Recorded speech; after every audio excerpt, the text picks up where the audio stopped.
Today, I'm going over my top 7 list for what I'm looking forward to for Star Wars in 2025 that is not movies or series.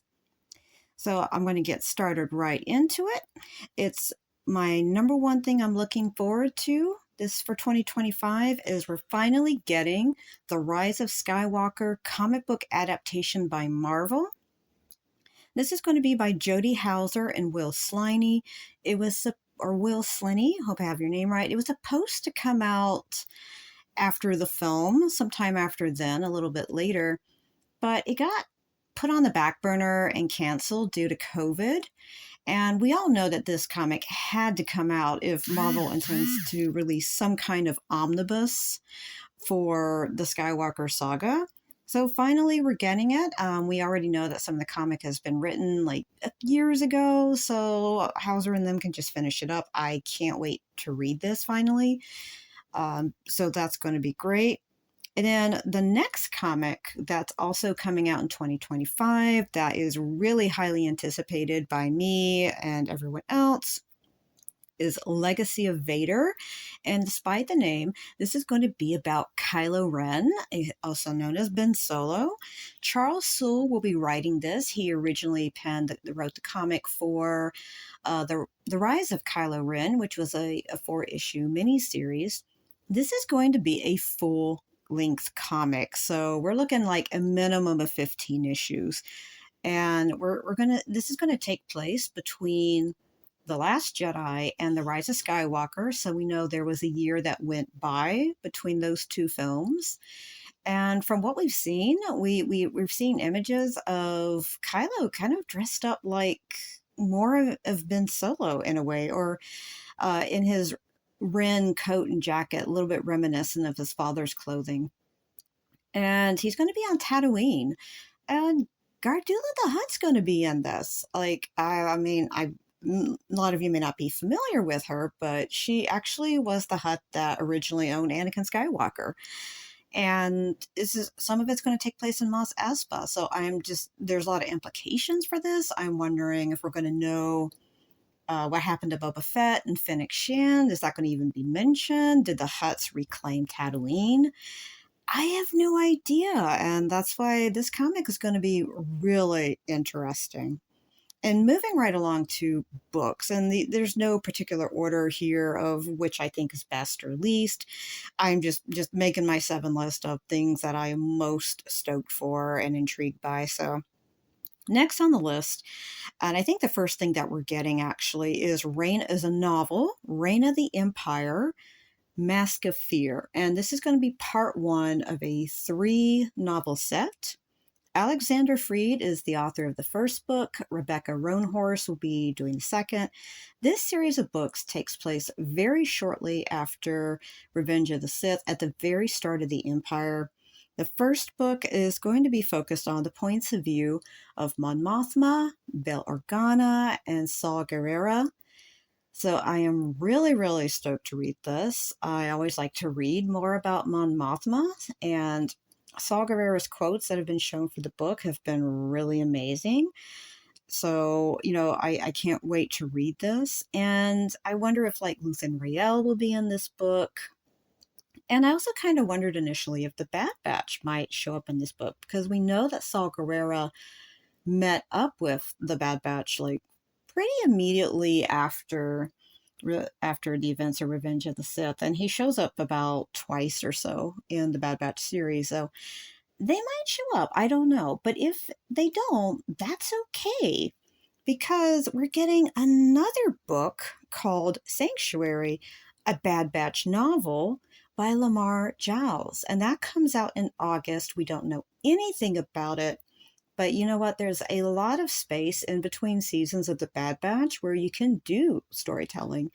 And the title Sanctuary makes me think this might be about Pabu, but it's possible it's not. And, we don't have any idea yet of whether this takes place before the events of the Bad Batch or during, maybe afterwards even, possibly.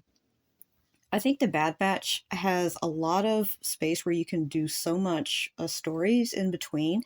We are getting a comic book for the Bad Batch, by the way. That one will take place before the events of the series, but I'm hoping this one will take place during or after. There's a lot of things in the Bad Batch that were left unanswered, and I do want to see. I want to see more backstory for Emery. I want to know more about Malice's thoughts when creating Omega and Emery, but I don't know if this book will cover that. But I'm hoping it will cover some territory, cover some maybe like the feelings and emotions that characters were going through, like for instance during Tech's death. Yeah, I'm really hyped for this book. I want to see what it covers. And moving right along, the next book I can't wait for is The Acolyte Wayseeker by Justina Ireland. This is actually one of two books about Acolyte characters. Acolyte was probably one of my favorite Star Wars series to come out recently. And I love Vernestra Rowe. I know some fans weren't super happy with how she's portrayed as an older woman now, but I was actually happy to see it because personally in the books, I don't think you can adultify a girl this much. You know, she was like has a Padawan, is a Jedi Knight. By the time she's a young teenager, I'm like, I don't think you can be, you know, someone who has all this put on your plate as a kid and not have repercussions. I think that's what happened to Anakin Skywalker. I think that's what happened to Padme, even Leia a bit. You know, like that has repercussions. Psychologically has repercussions. So I'm not surprised to see Vernestra being where she is now. I mean, she's had a lot that's happened in her life when she was a kid. It's a lot. I'm not surprised she's taken that she's more stern and is willing to lie if she has to protect the Jedi Order. But I really can't wait to read this book. I am just one of the big things I'm waiting for. And with the books and comics out of the way, now I'm going to go into a little more lighthearted. This is actually a toy thing. These are for Doorables. Now, if you don't know what Doorables are, I do have a video that I'm going to show you in just a second what that is. There's these little collectibles that have glittery eyes. So this is my video. This is a Doorables Series 1, and that lets you know what these are. So you know what I'm talking about. That have glittery eyes. So this is my video. So this is a Doorables Series 1, and that lets you know what these are. Now these things do have codes at the bottom, and you can identify which one you're getting by the code. There's like a list on Reddit. Now, I don't know how accurate that is. This is my code, C08. Now, supposedly, according to the codes on Reddit, on this Google sheet, this is going to be Jabba the Hutt, Ray, R2D2, and a Jawa. So I don't know if that's going to be the case, but we'll see. I'm curious. If that opens up pretty easily.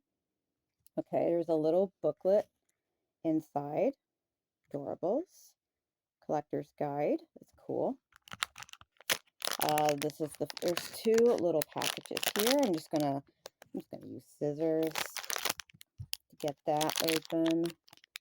Okay, and so yeah, that's definitely Ray here. So let me show you her. And this is Rey as she was in The Force Awakens. And she's got her little staff with her. Okay, so that's Rey. And I've got, okay, so they're all packaged individually. Got another one here. Yeah, so it looks like so far that code was right. Oop, watch out. There we go. And then that's Jabba the Hutt. I really love those orange eyes. He's actually gorgeous. I know I've said on here before that I actually do like most of the Hutts and their eyes. I may be one of the only people that likes the Hutts, but yeah. Oh, it is R2D2. Oh, I actually really love this. Oh my god, he's adorable. I love him. Okay, and that means this one here, my last one, is going to be a Jawa. And it is a Jawa. Oh my God. So, yeah, that code actually ended up being correct. So awesome. And he's got really big gold glittery eyes. That's what the Doorables have, is they have these glittery eyes. So anyway, that's what adorable is. And I'm definitely going to be really interested in those Valentine's ones coming up and the ones of Soul, May, and Osha. And Mon Mothma. Oh my God. Like, how it's like you never get a cute thing with Mon Mothma. So I can't wait for that. Anyway, thanks for watching. Here's what I can't wait to see in 2025. And we're going to have series 3. What I opened was that Galaxy series 1 for Doorables. This is series 3. And the reason I'm happy for this is because it has figurines for Acolyte and Andor. And, ever since Andor came out, I feel like Star Wars has kind of dropped the ball a bit on merchandising. It's like everything is just Grogu nowadays. And I don't think they really promote their other series as much as they should. Like when Andor came out, it was just a few shirts and they never updated anything again. There was like no Mon Mothma shirt. Like, why? And so I'm finally happy to see that they're actually not afraid to make toys, like more toys, other than the Hot Figures figurines, the Black Series. I mean, those are very cool. I like them. I've got a few of them.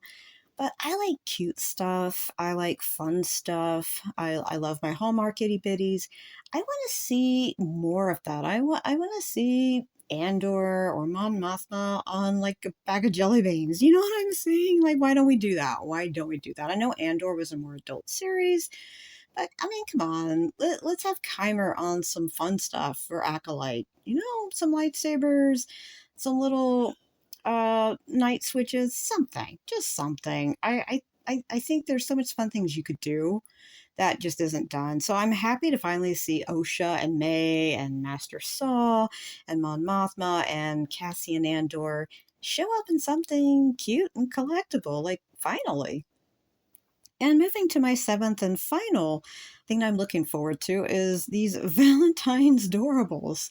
Okay, this is kind of wild and this is kind of cute and crazy.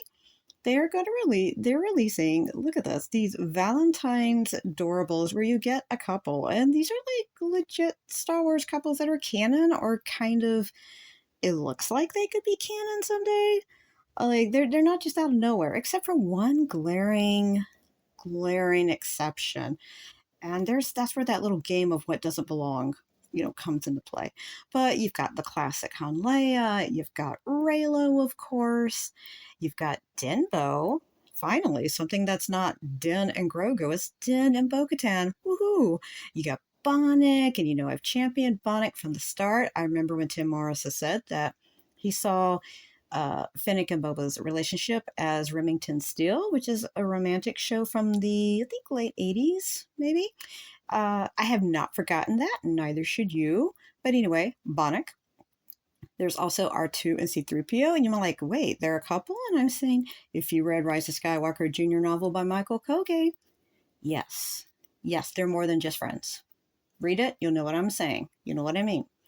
The one thing that doesn't fit here, Darth Vader and a stormtrooper. Was he cheating on Padme? I know Padme died. I just can't see him having a relationship with a stormtrooper. That's the odd one out. I think that's for the like the platonic friends Valentines. I think that's who that's for. Because otherwise, I felt like it should have been Anakin and Padme. That's the one we're missing here. Let me know what you think in the comments. And anyways, happy holidays.